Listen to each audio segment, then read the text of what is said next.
Bonjour tout le monde, j'espère que vous allez bien, moi ça va très bien, écoutez. On se retrouve pour l'épisode 7 de Koharu Saku, donc j'espère que ça va vous plaire. Que va-t-il se passer dans cet épisode? Après se coucher dans l'épisode 6 un peu spécial, donc je vous laisse découvrir.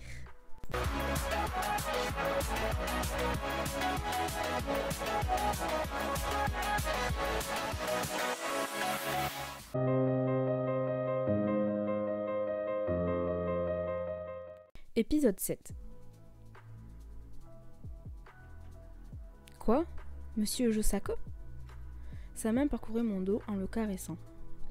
Son autre resserrait à ma taille. Bien plus. Quoi? Il colla ses jambes aux miennes. Mon corps est entièrement contre son corps. Quoi? J'étais tellement surprise que je ne pouvais pas dire un mot. Mon cœur battait la chamade.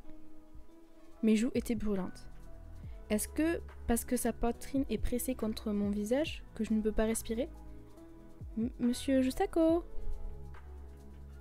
Ma poitrine était pressée sous la sienne. Qu'est-ce qui vous prend? Qu'allez-vous me faire?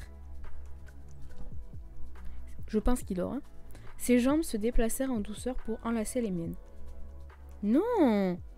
Je pouvais parfaitement sortir les formes de son corps à travers le fin tissu. Je peux aussi sentir la chaleur de ses cuisses. Sa chaleur créait une chaleur dans mon corps. Je ne peux pas?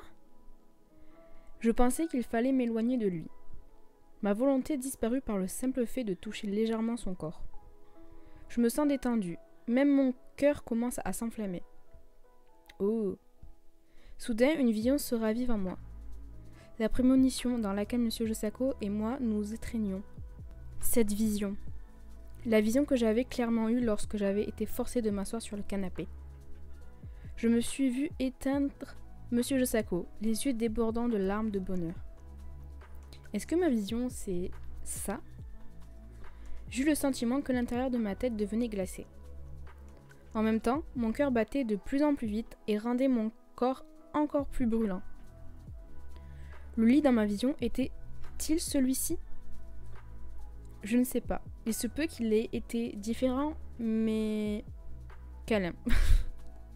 Non, il n'a pas l'air vraiment très triste de ce moment. Je ne pus m'empêcher de gémir alors qu'il caressait une partie sensible de mon dos.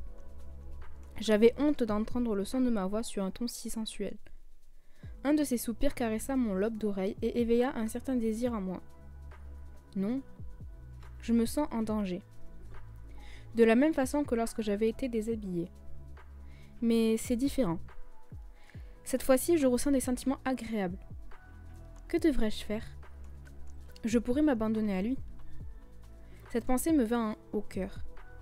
Il n'a aucune raison de le rejeter. Non, il en a fait tout un tas de raisons.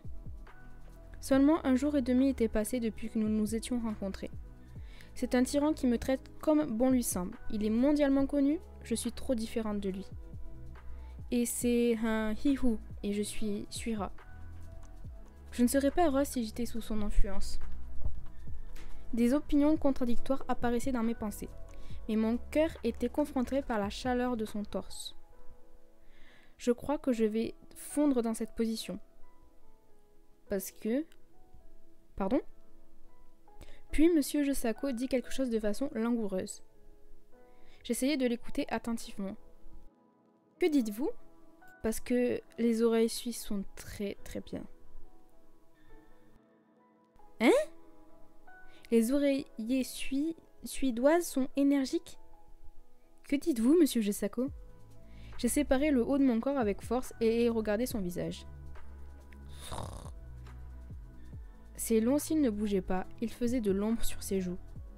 La respiration calme sur ses lèvres. Il est endormi, il est complètement endormi.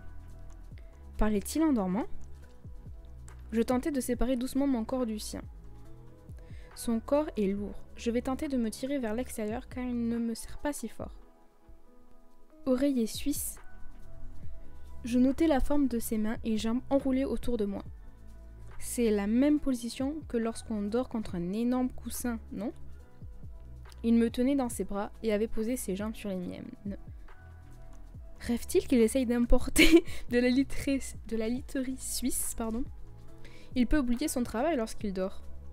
J'étais soulagée et encouragée. Que pense-t-il? J'ai cessé de m'éloigner de lui, je l'observais alors qu'il me tenait dans ses bras. Son joli visage était illuminé par de la lumière de la lune.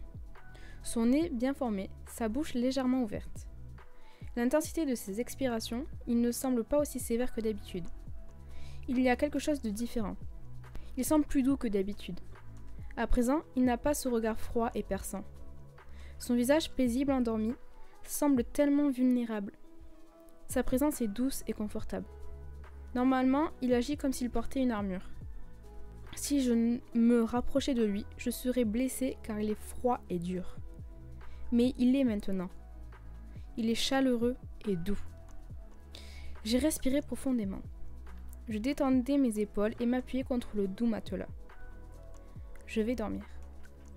Ses bras et ses jambes sont toujours enlacés autour de moi. Peut-être est-il épuisé à cause de son travail? Si je le bouge en me séparant de lui, je vais l'interrompre son sommeil. Je vais le laisser dormir de cette façon. Je fermai les yeux et m'endormis doucement. Blin! Oui? Je fus réveillée par un mouvement de couverture tiré violemment. J'ouvris doucement mes yeux. C'est déjà le matin. Hein? Monsieur Josaku me regarda avec une expression figée. Et bonjour? Aïe! Plusieurs parties de mon corps me faisaient mal. J'avais dormi dans la même position sans pouvoir me retourner parce que Monsieur Josaku m'avait prise pour un oreiller. J'ai étiré mon cou et ma colonne vertébrale. Étant donné que j'avais dormi cette nuit, je ne serais pas somnolente aujourd'hui. Mais j'avais un peu la tête lourde. Peut-être parce que les muscles de mes épaules étaient refroidis. Il détourna son regard sans un mot. Puis il murmura. « Toi. Oui? Quel est ton nom? Pardon? » J'étais surprise. En fait, il n'avait jamais demandé mon nom. Et je lui ai jamais dit mon nom. Il m'avait toujours appelé « toi ». Nous pouvions avoir des conversations. Bien. Je connais ton nom de famille parce qu'un certain Kiryu t'a appelé. Ce que je veux demander, c'est ton prénom. Eh bien, je vous intéresse? Je lui ai dit cela pour le taquiner un peu. Idiote. Il refuta mes paroles. Ce n'est pas pratique de ne pas savoir ton prénom lorsque je m'adresse à toi. Nous ne pouvons pas de conversation naturelle. Je veux seulement ça. Bien qu'il me fît cette demande durement, son attitude était plus douce que celle de la vieille. Je crois que nous avons communiqué naturellement. Hihi. Lucie. Je lui dis mon nom. Il ouvrit grand les yeux, puis il sourit. Lucie. Sa voix dit mon nom. C'est étonnant, mais c'est un beau prénom pour toi. Que? Oh, je me rappelle. Mon esprit s'éclaircissait et je me rappelais pourquoi j'avais bien dormi cette nuit. J'avais essayé de trouver un téléphone dans toute la maison pendant plusieurs heures depuis le matin. Monsieur Josako? Quoi, Lucie? Je vais ignorer le fait qu'il vient de m'appeler par mon prénom. Il se peut que j'imagine des choses, mes joues sont rouges. Non, non, ce n'est pas le moment d'avoir honte. Je secouai la tête pour me débarrasser de mes joues rouges. Laisse-moi contacter mon bureau, s'il vous plaît. Pourquoi? Comment pouvez-vous dire pourquoi? Je me suis levée et marché vers lui. Mon téléphone portable a été brûlé et il n'y a pas de téléphone dans cette maison. J'étais en absence irrégulière aujourd'hui. Et hier d'ailleurs. Ce n'est pas correct de ma part en tant qu'adulte, non? S'il vous plaît, laissez-moi. Il n'y a aucun problème avec ça. Hein? Il semblait ennuyé. Il peigna ses cheveux et prit son téléphone portable sur la table. Je t'ai fait affecter à ma protection hier. Et je n'arrive pas à le croire. Vérifie toi-même. Après ces mots, il me lança son téléphone portable. Allô? J'entendis une voix venant du téléphone. Tsukimori? Allô? J'attrapai le téléphone et me mis à pleurer. C'est moi, Tsukimori. Je me demande si j'ai une amie avec une voix aussi adorable. Tu me reconnais, n'est-ce pas? C'est moi, Lucie Artfilia. Qu'est-ce qui s'est passé? J'ai travaillé de nuit et je vais rentrer à la maison. Pourquoi? Il ne me semble pas être concerné par mon absence sans permission hier. Les sentiments de mal-être s'installent dans mon cœur. Le sentiment d'impuissance, comme pendant la destruction d'un château de cartes. Eh bien, j'étais absente. Monsieur Kiryu est-il fâché contre moi? Pourquoi Monsieur Kiryu serait-il en colère? Artfilia, tu es sur une autre mission, n'est-ce pas? Donc, on n'en s'est pas préoccupé. Oh, Monsieur Kiryu. Quoi? J'ai entendu un bruit comme si quelque chose était déplacé dans le téléphone portable. Allô, Tsukimori? C'est moi. Monsieur Kiryu? Je parlais d'une voix qui s'accrochait à lui. Je suis maintenant chez Monsieur Josako. Je sais, tu travailles comme garde chez lui. Comment ça va? Que s'est-il passé? Ta voix est faible. C'est vrai, il n'y a aucun problème. Bien, il n'y a pas eu de problème pendant mon absence? Des problèmes? Non. Ma force disparut après avoir entendu les mots de mon bienfaiteur. Artfilia nous a rejoints récemment. On a déjà travaillé sans elle auparavant. Oui, on est juste revenus comme avant. Je sais. Qu'est-ce qu'il y a? Il y a quelque chose qui ne va pas? Je sentais que la voix de Monsieur Kiryu était plus aimable que d'habitude. Au son de sa voix, je pouvais comprendre qu'il s'inquiétait pour moi. Pas de problème, merci de vous inquiéter pour moi. Bon, tu nous as appelés pour quelque chose en particulier? Non. Je comprends pas pourquoi je n'avais pas été considérée comme étant en absence irrégulière. Je suis vraiment désolée d'avoir interrompu votre travail. Non, c'est pas grave. Coupure. La communication fut coupée. Je le rendis à Monsieur Josako sans dire un mot. Ils ne vous ont pas dit que tu étais en absence irrégulière, bien vrai? Non. Je répondais de manière abrupte. Le problème qui m'avait inquiété toute la journée était résolu. Aucun problème. Tu sembles si déprimé. Il murmura avec irritation. Hé, il y a quelqu'un ici? Ayant entendu la voix de Monsieur Josako, un domestique apparut rapidement. Vous avez appelé, Monsieur Josako? Nous allons sortir. Donne-lui des vêtements récents. Décents. Oui, monsieur. Bien, suivez-moi, s'il vous plaît. Hein? Bon. Change de vêtements rapidement. Que pense-t-il? Bien que je n'avais pas compris ce qu'il se passait, je me suis changée. Le costume jupe m'allait comme s'il avait été fait sur mesure. La doublure tombait de manière élégante. Où allons-nous? Je lui demandai alors qu'il avait tourné le dos et marchait droit devant sans dire un mot. Il est tôt? Nous allons prendre le petit déjeuner. Pardon? Je dis que nous allons sortir pour le petit déjeuner. Nous n'avons pas besoin de prendre le petit déjeuner à l'extérieur. Quoi?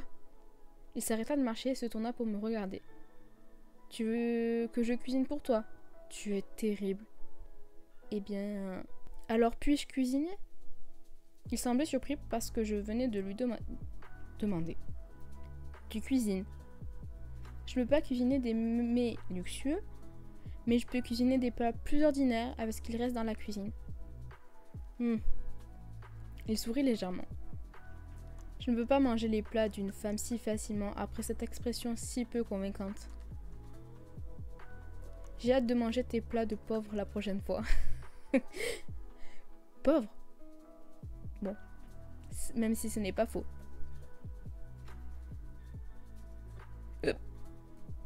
Odo surgit sans faire de bruit. Allez-vous sortir? Oui, on va sortir pendant un moment. En regardant Odo, je voyais ça, une petite impression douce. Ça, c'est moi. Bien que je n'aime pas être traité comme un objet, c'était rafraîchissant de le voir si calme avec Odo. C'est certain, Odo l'a directement appelé Koharu. Qui est-il pour pouvoir m'appeler Monsieur Josako par son prénom alors qu'il est servi par tant de gens? Alors que Odo me fixait, il se tourna vers Monsieur Josako sans changer d'expression faciale. Vous êtes très curieuse. Tais-toi. Puis-je faire comme d'habitude? Oui, s'il te plaît. Bien. Ayant une conversation que seuls eux deux pouvaient comprendre, Odo s'éloigna rapidement. Allons-y, Lucie. Attendez, est-ce que monsieur Odo... On s'en fout de lui, venez. Je montai dans sa voiture qui démarra. Oh! Cette voiture est différente de celle que je connais. J'avais l'impression de glisser sur la route. Je sentais à peine les chocs. Je dois m'arrêter quelque part. Tu ne vois pas d'inconvénient, n'est-ce pas? Non, aucune importance. Si je m'opposais, il ne m'écouterait pas. Je vais acheter des grains de café dans un café qui appartient à mon organisation. C'est le seul qui me satisfasse. Un café qui appartient au groupe Chartrat. La voiture s'arrêta devant un magasin à l'enseigne intitulé Frorion. Toujours plus compliqué le mot. Bien qu'il soit encore très tôt, l'odeur du café flottait déjà dans l'air. Cet endroit m'est tellement familier. C'est ça. Connais-tu ce magasin? Bien oui, appartient-il au groupe Chartrade? Ne le savais-tu pas? Est-ce si surprenant? Oui, je connais bien le gérant de ce magasin. Tu le connais bien. Monsieur Josako toucha la poignée. Schling, schling. La sonnette retentit et la porte fut tirée de l'intérieur avec grande force. Lucie? Ah, Takuya! Comme je le pensais, Takuya Yoki, qui vivait sur le même palier que moi, se précipita vers moi. Voici donc le café qu'il gère. Bonjour! Comment peux-tu me dire bonjour si calmement? Où étais-tu? Il me coinça et attrapa mes épaules. Son visage était rouge d'excitation. J'étais très inquiet. Ta boîte aux lettres est remplie de courriers et de prospectus. Tu n'es pas rentré à la maison? Eh bien, je suis soulagée de savoir que tu vas bien. J'avais vraiment peur que quelque chose te soit arrivé, tu comprends? Oui, je suis désolée. Mais qu'est-ce qui s'est passé? Tu es si soudainement... Puis-je parler? La voix déterminée de Monsieur Josako fit taire Takuya. Hein? Il ne regardait que moi. Il fut surpris de voir Monsieur Josako se tenir près de moi. Oups. Puis il comprit enfin qu'il avait laissé son client attendre et s'inclina rapidement. Bienvenue dans notre café. Combien de couverts? C'est ma compagne. Après avoir dit ces mots, il m'attrapa et me tenut par la taille. Eh ben dis donc. Surpris, Takuya regarda mon visage et celui de Monsieur Josako. Lucie? Bien, cette personne... Monsieur Josako, qu'est-ce que vous faites? Josako. Il se figea un moment. Je comprends qu'il est en train de penser à quelque chose rapidement. Au même moment, une lumière apparut dans ses yeux et il fut encore plus surpris que jamais. Président Josako? Bien que vous soyez un des membres du groupe Chartrade, vous ne me connaissez pas. Monsieur Josako sourit d'un air méprisant et à Takuya. J'ai du mal à croire qu'une telle personne qui discute avec ses connaissances devant un client soit gérant. Pourquoi ne pas refaire la formation une fois de plus? Je suis vraiment désolée. Il devint pâle comme une feuille de papier. Puis-je demander ce que vous désirez? Je viens juste acheter du café en grains. Nous n'avons pas besoin d'une table. Bien sûr. Il ouvrit la porte précipitamment et nous conduisit dans le café. Par ici, s'il vous plaît. Une fois le café en grains acheté, nous sommes retournés à la voiture. Bien, monsieur Josako. Quoi? La voiture démarra et je lui posai une question. Où allons-nous prendre notre petit déjeuner? Nous pouvions le prendre dans ce café. Lorsque je vais dans un café qui appartient au groupe, j'ai l'impression de faire une inspection. Il me répondit en tournant le volant. J'aime profiter de mes repas et prendre mon temps. Alors je ne rentre pas dans les restaurants qui m'appartiennent. C'est logique. C'est vrai? Nous allons au restaurant de l'hôtel H. Oh, il est réputé pour son buffet du matin. On m'a dit que les omelettes sont délicieuses et préparées par un chef devant les clients. Il m'attendait, parlait joyeusement et me jeta d'un coup d'œil en souriant. Cela fait longtemps que je veux l'inspecter. Vous avez dit « J'aime profiter de mes repas et prendre mon temps », n'est-ce pas? Traversant la ville, la voiture entra dans une grande route. Qui est cet homme? Hein? Vous voulez dire Takuya? Vous semblez si proche, vous vous appelez par vos prénoms. C'est ton petit ami? Non! Je répondis précipitamment.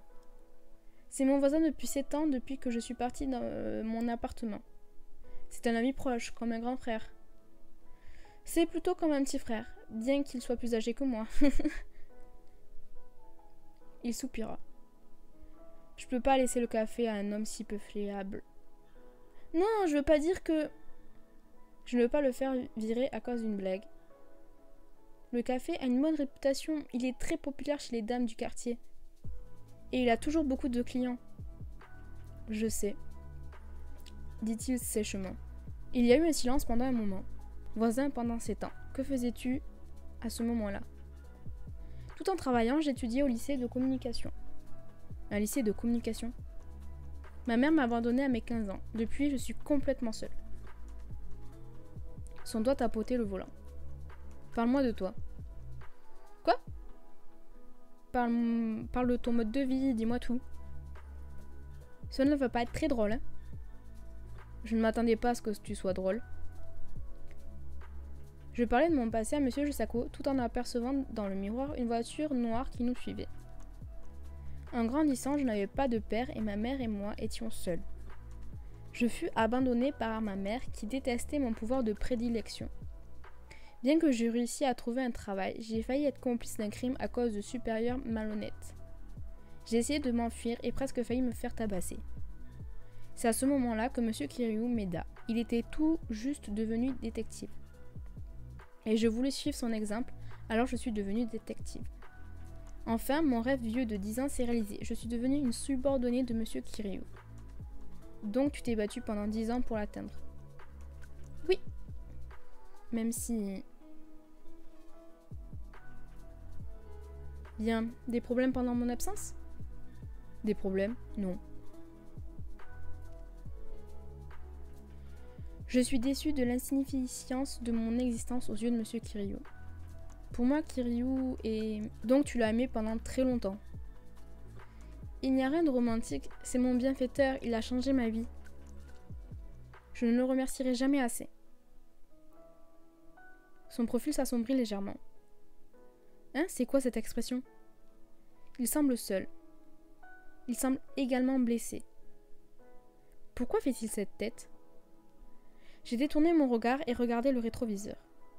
La voiture noire qui nous suivait pendant que je parlais de mon passé est toujours légèrement derrière nous. Quoi? J'eus la chair de poule. J'ai comme un mauvais pressentiment. Tu as remarqué? Pardon? Il me regarda sévèrement alors que je jetais un coup d'œil derrière nous de temps en temps. Nous sommes suivis.